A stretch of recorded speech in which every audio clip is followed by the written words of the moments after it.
جی बिस्मिल्लाहिर्रहमानिर्रहीम। प्यारे दोस्तों, साथी और बुजुर्गों, अस्सलाम वालेकुम रहमतुल्लाह।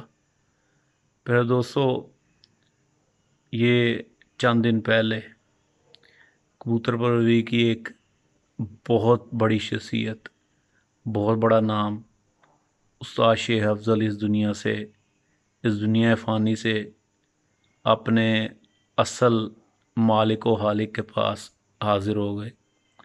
बेशक प्यारे दोस्तों, हर इंसान ने एक न एक दिन जाना ही है, और जब हालिक व मालिक की तरफ से बुलावा आ जाता है, फिर एक सांस एक साथ भी नहीं ठहर सकते, लब्बैक कहना ही पड़ता है। मगर प्यारे दोस्तों, कुछ शख्सियात इस तरह की होती हैं कि जब वो दुनिया से चली जाती हैं तो उनको अच्छे लफ्ज़ों में लोग याद करने वाले बड़े होते हैं, और कुछ ऐसे भी होते हैं कि जिनके शर से दुनिया तंग होती है और उनके जाने से दुनिया खुश होती है। लेकिन उस्ताद शेख अफजल, जो कि काले मुंह वाले कबूतरों के बानी थे, वो इस कदर खूबसूरत शख्सियत थे कि मैं समझता हूँ कि कबूतर परवरी में बहुत कम ऐसे बंदे मौजूद हैं। और जब वो उन चंद एक बंदों में से, उन हीरा बंदों में से, उन बेहतरीन बंदों में से एक बंदा उठ जाए तो दिल को बहुत धचका लगता है।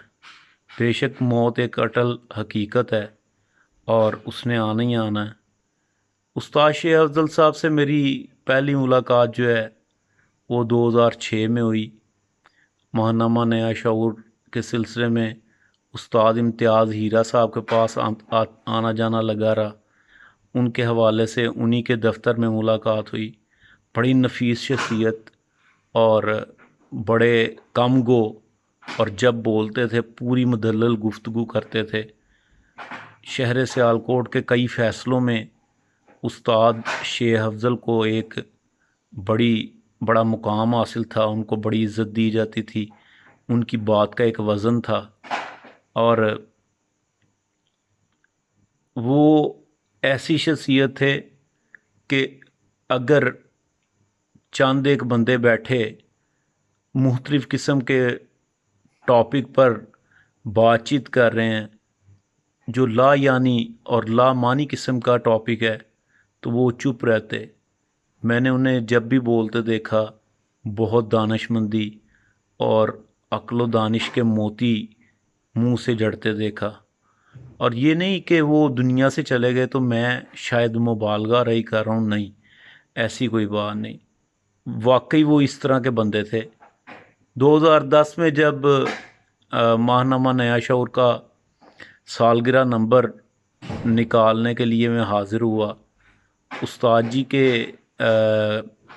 पास मैं गया, कबूतरों की तस्वीरें लीं, तो बहुत ही शफीक और बड़े प्यार वाले बंदे। मैंने कहा उस्ताद जी कोई नसीहत करें।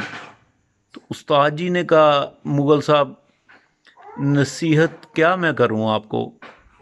आ, हो सकता है आपको मेरी बात बड़ी छोटी सी लगे, तो लेकिन अगर आपने कहा है तो मैं आपको कह देता हूँ। मैंने कहा उस्ताद जी, शौक़ के हवाले से कोई ऐसी बात जो कि मेरी पूरी ज़िंदगी का आ, उस पे बेस करे, बुनियाद करे। तो उस्ताद जी ने कहा, मुग़ल साहब, मैं अपने कबूतरों का ये करता हूँ कि मैं जब छुट्टी होती है या जब फ़ारिग वक़्त होता है तो मैं बैठ जाता हूँ अपने कबूतरों के पास और एक एक कबूतर को पकड़ता हूँ। कबूतर पकड़ के मैं यूँ छोड़ता हूँ। अगर कोई कबूतर ज़मीन पर गिर जाए मेरे हाथ से निकलने के बाद, तो मैं, यकीन करें, उसकी छुट्टी करवा देता हूँ। और मैं सिर्फ़ अपने खुड्डे में वो कबूतर रखता हूँ जो मेरे हाथ से निकलने के बाद यूं उड़ के सामने फट्टी पर जाकर बैठ जाए या उड़ के ऊपर से नीचे बैठे। ये ज़मीन पर गिरने वाला मामला मुझे समझ नहीं आता। तो उस वक़्त ये 2 लाइनें थी, 2 या 3 लाइनें थीं।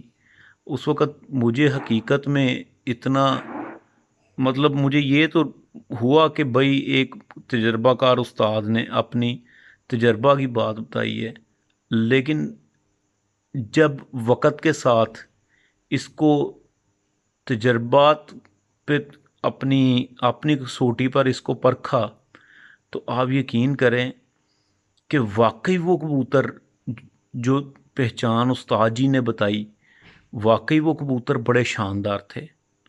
مطلب جس کبوتر کو آپ نے ہاتھ میں پکڑا اور پکڑ کے آپ نے چھوڑ دیا، وہ بجائے نیچے گرنے کے وہ اڑ کے آگے کی طرف گیا، تو ان کبوتروں نے واقعی کام کیا۔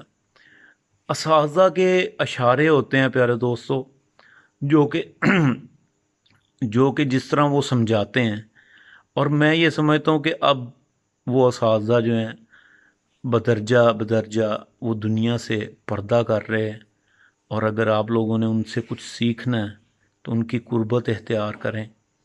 اور میری یہ دعا ہے اللہ رب العزت کے ہاں کہ اللہ تعالیٰ استاد شیخ افضل کو کروٹ کروٹ جنت الفردوس میں جگہ دے۔ اللہ کریم ان کی قبر کو جنت کے باغوں کا ایک باغ بنا دے، اور اللہ تعالیٰ ان کی حد درجہ مغفرت کرے، ان کے اہل خانہ کو صبر جمیل عطا فرمائے۔ اور پیارے دوستو،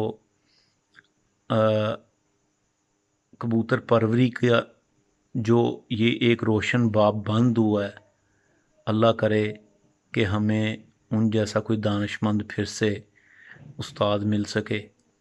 تو میری یہ مختصر سی چھوٹی سی گفتگو استاد شیخ افضل کے لیے تھی، اور اسپیشلی دل کو بہت دھچکا لگا تھا، تو میں نے کہا جو ان کی ایک بات ہے میرے سینے میں، وہ آپ لوگوں سے شیئر کرتا ہوں۔